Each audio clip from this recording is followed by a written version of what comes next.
얼마 전 전주교구 사제들이 국가기관 대선 개입 사건에 대해 처음으로 박근혜 대통령의 사퇴를 촉구했었죠. 그 파장이 상당했었는데요.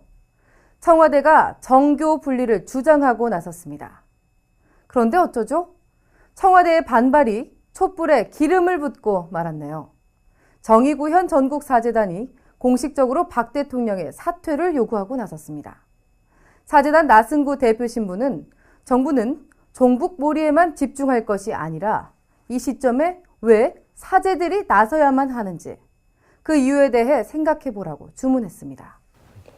국가의 기반, 특히 민주주의 국가에 꽂힌 그 선거를 이렇게 흔들어 놓는 민주주의 근간을 흔들어 놓는 정부기관이라는 건 정부기관이 아니라 오히려 정부를 흔드는 기관이다라고 규정을 한 것이고, 그런 국정원이라면 해체하고 다른 기구를 세우든지 그 역할을 다른 기관에 이관하는 것이 옳겠다라고 하는 내용의 인식이었습니다.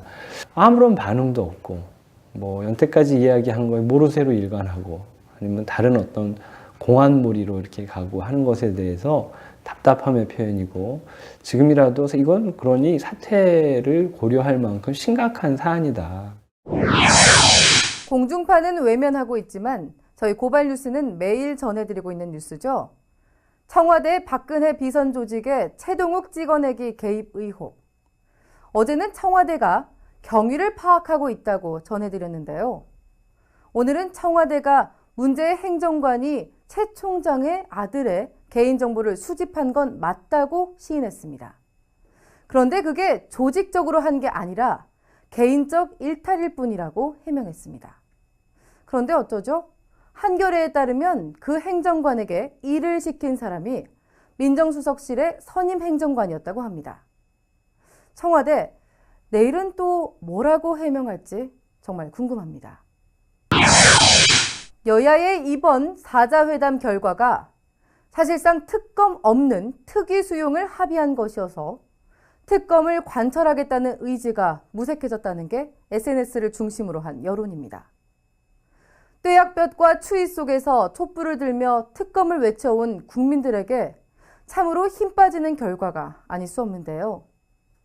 민주당 김한길 대표님, 정말 이러다가 대표직 거셔야 하는 건 아닌지 모르겠습니다.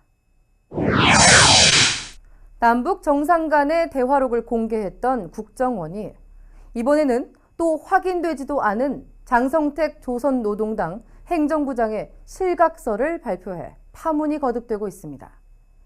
전 통일부 장관이죠.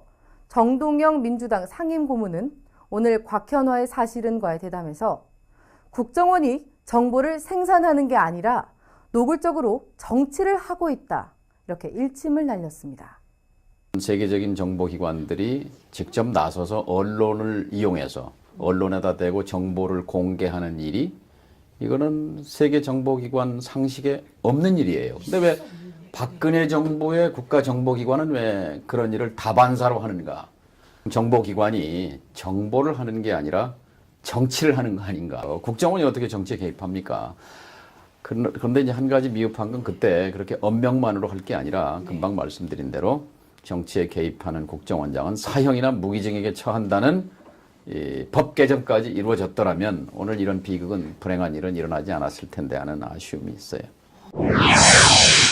얼마 전 통합진보당 해산 청구 사태를 다룬 JTBC 보도에 대해 방통심의위가 공정성을 문제 삼아 물의를 빚었는데요. 그런데 방통심의위가 TV조선에 대한 심의에서는 그야말로 태도가 확 바뀌었다고 합니다. TV조선이 정미홍 씨를 출연시켜 이른바 종북 지자체장 퇴출 발언 등의 비난 발언을 했는데 이런 보도는 전혀 문제가 없다고 했답니다. 사안에 따라 달라지는 잣대야말로 독재의 다른 이름이라는 사실, 저분들은 아시나 모르겠습니다.